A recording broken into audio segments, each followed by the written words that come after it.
1.5% ఓట్లతోని కాంగ్రెస్ అధికారంలోకి వచ్చింది. ఎన్ని మాటలు చెప్పినారు? రైతు బంధు అందరికి వచ్చిందా? రాలేదా? అందరికి రాలే.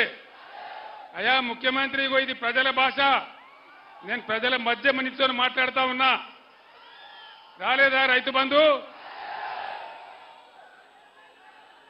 ప్రతి ఆడపిల్లకు 2,500 వచ్చినాయా? 2 లక్షల రుణమాఫీ అయిందా? కళ్యాణ లక్ష్మి తులం బంగారం వచ్చిందా? ఆడపిల్లలకు స్కూటీలు వచ్చినాయా? వరికి 500 బోనస్ వచ్చిందా? అది బోగసే అయిందా? అంటే ఈ విధంగా చివరికొస్తే ఎండింది ఎండంగా మా కష్టపడి రైతులు పండించి ధాన్యం తెచ్చి కొనుగోలు కేంద్రాలలో పెడితే దానికి కొనే దిక్కు లేదు. 20 రోజులైనా 15 రోజులైనా తప్పుడు వానలు వచ్చి తడిచిపోతా ఉంది తప్ప దానికి కొనే దిక్కు లేదు. ఇది ఇలా ఈ ప్రభుత్వం చేస్తున్నటువంటి పరిస్థితి. బీఆర్ఎస్ గవర్నమెంట్ ఉన్ననాడు, కేసీఆర్ ముఖ్యమంత్రి ఉన్నన్ని రోజులు ఒక్క ఏడాది లోపలనే కరెంటు బాగా చేసి 24 గంటలు కరెంటు ఇచ్చినాం. రెప్పగొట్టినంత సేపు కూడా కరెంటు పోలే. మళ్ళా ఈ కాంగ్రెస్ రాజ్యంలో కరెంటు పోతా ఉంది. మళ్ళా రాత్రిపూట బాయిల కాడికి పోవుడు, మళ్ళా తేలుపాములు గుట్టుడు. ఇప్పటికి 225 మంది చచ్చిపోయినారు తెలంగాణ రాష్ట్రంలో రైతులు. కొందరు ఆత్మహత్య చేసుకున్నారు, కొందరు కరెంటు షాటుకు చచ్చిపోయినారు, కొందరు పొలం కాడికి పోయి పాములు గరిచి చచ్చిపోయినారు. రకరకాల బాధలు మళ్ళా తయారైనాయి. ఈ బాధ ఎందుకు వచ్చింది? దయచేసి ఆలోచన చేయండి. కేసీఆర్ పెట్టిందే కదా, ఉన్నదే కదా, వీళ్ళు కొత్తగా గడపార పెట్టి తవ్వేదేం లేదు కదా. ఇచ్చిన కరెంట్ ఐఎస్టీసీకి ఇయ్యచ్చు కదా. ఇయ్యాల రోజు ముఖ్యమంత్రి మాట్లాడతాడు, మంత్రులు మాట్లాడతారు. మేము 24 గంటల కరెంట్ ఇస్తున్నామంటారు. కరెంటు పోతలేదంటున్నారు. కరెంటు చక్కగా వస్తుందా? రోజుకు 10 సార్లు పోతా ఉంది. నేను శ్రీనివాస్ గౌడ్ గారింట్లో, నేను మాజీ ఎమ్మెల్యేలు అందరం కూర్చుని మహబూబ్ నగర్ పార్లమెంట్ సమీక్ష చేస్తూ అక్కడ అన్నం తింటా ఉన్నాం. తక్కువని కరెంటు పోయింది. నేనంటే ఏమిరా ఇది, కేసీఆర్ని ఇబ్బంది పెట్టానని తీసేసినరా? ఎందుకు పోతుంది అంటే వెంటనే వాళ్ళందరూ చెప్పింది, సార్ ఒక్కసారి కాదు రోజుకు 10 సార్లు పోతుందని చెప్పినారు. ఇగో ఇది ఈ పరిపాలన మీ కళ్ళారా చూస్తా ఉన్నారు. ఇంకొక మాట దయచేసి ఆలోచన చేయాలి. బ్రహ్మాండంగా మిషన్ భగీరథ పథకం పెట్టి ప్రతి ఇంటికి నల్లా ఇచ్చి, మున్సిపాలిటీలలో రూపాయికి కనెక్షన్ ఇచ్చి, ప్రతి పేదవాడింట్లో నల్లబెట్టి ఫ్రీగా పెట్టి బ్రహ్మాండంగా మంచినీళ్ళ సరఫరా జరిగింది కదా. జరిగిందా? అప్పుడు ఇప్పుడు జరుగుతుందా? మళ్ళా బోర్లు ఎందుకు వస్తున్నాయి? మళ్ళా నీళ్ళ ట్యాంకర్లు ఎందుకు వస్తున్నాయి? మళ్ళా బిందెలు ఎందుకు మోస్తున్నాము? ఇక మాటలు కోటలు దాటితే కాళ్ళు తంగేలు కూడా దాటలేవు.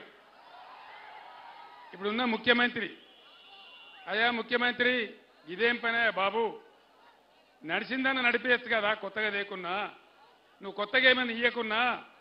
ఇప్పుడు ఇంకోటి చెప్తున్నారు. ఇంకోటి ఏం చెప్తున్నారు? మేము 5 ఎకరాలకే రైతు బంధు ఇస్తాం. 6 ఎకరాలు ఏం పాపం చేసిండు? 9 ఎకరాలు ఏం పాపం చేసిండు? 10 ఎకరాలు ఏం చేసిండు? రైతులంటే అంత సులకన్నా? సరే 20-30 ఎకరాలకు ఇయ్యమంటే ఒక మాట, కానీ 10-15 ఎకరాల దగ్గర ఇయ్యాలి కదా. ఇయ్యన్నా వద్దా? వీళ్ళు అయ్యే సొత్తేమన్నా పోతుందా? వీళ్ళ జాగిరి పోతుందా?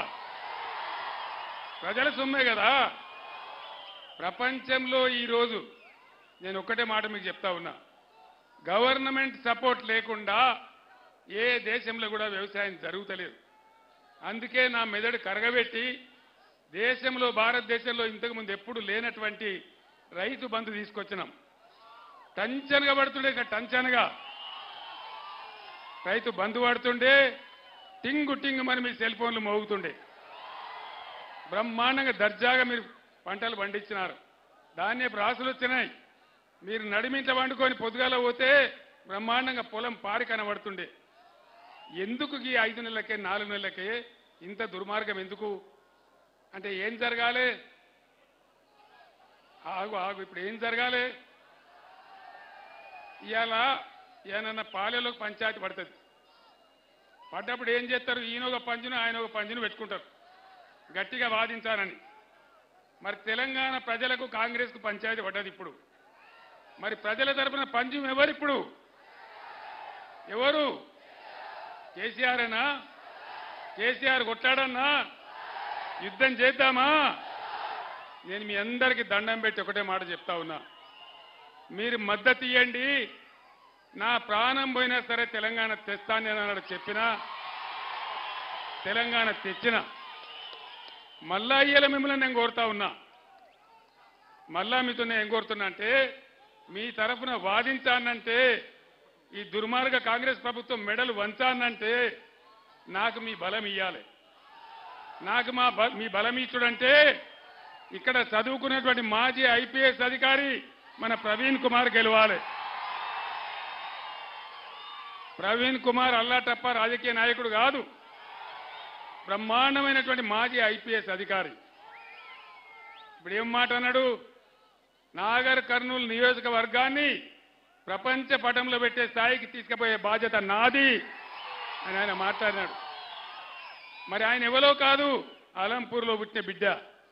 సొంత గడ్డకు సేవ చేయాలని మీ ముందుకు వచ్చినాడు. దయచేసి మీ బలాన్ని ఇస్తే ప్రవీణ్ కుమారు, నేను, మిగతా బృందం అందరం కలిసి ఈ ముఖ్యమంత్రి మెడలు వంచి మన అన్ని హామీలు కూడా అమలు చేయిస్తామని మనవి చేస్తా ఉన్నా. ఆ శక్తి రావాలి, ఆ చైతన్యం రావాలి. కొంతమంది యువకులకు ప్లీజ్, యువక సోదరులకు నేను మనవి చేస్తా ఉన్నా, ఈ రాష్ట్రం మీది, ఈ దేశం మీది. బుద్ధితో ఆలోచన చేయాలి. ఒక ఒరవడిలో గాడుపులో ఎటువంటి తట్టు కొట్టుకొని పోవద్దు.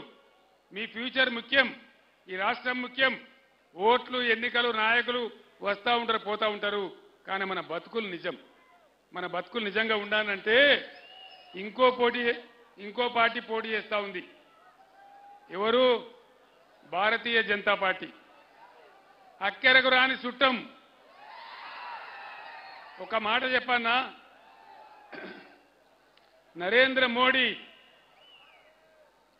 మోడీ ఒక 100 నినాదాలు చెప్పిండు. 100. బేటీ పడావో బేటీ బచావో ఏమన్నా కనబడ్డదా? సబ్కా సాత్ సబ్కా వికాస్. దేశం ఏమన్నా బాగుపడ్డదా? పడ్డదా? సత్యనాశనం అయింది. ధరలు పెరిగినాయి. పెట్రోల్ ధర పెరిగింది, డీజిల్ ధర పెరిగింది, సిలిండర్ ధర పెరిగింది. సామాన్యుడు బతికే పరిస్థితి లేదు. మేక్ ఇన్ ఇండియా ఏమన్నా కనబడ్డదా? స్టార్టప్ ఇండియా కనబడ్డదా? డిజిటల్ ఇండియా కనబడ్డదా? వికసిత భారత్ వికసించిందా? దళితుల బతుకులు మారినాయా? పేదల బతుకులు మారినాయా?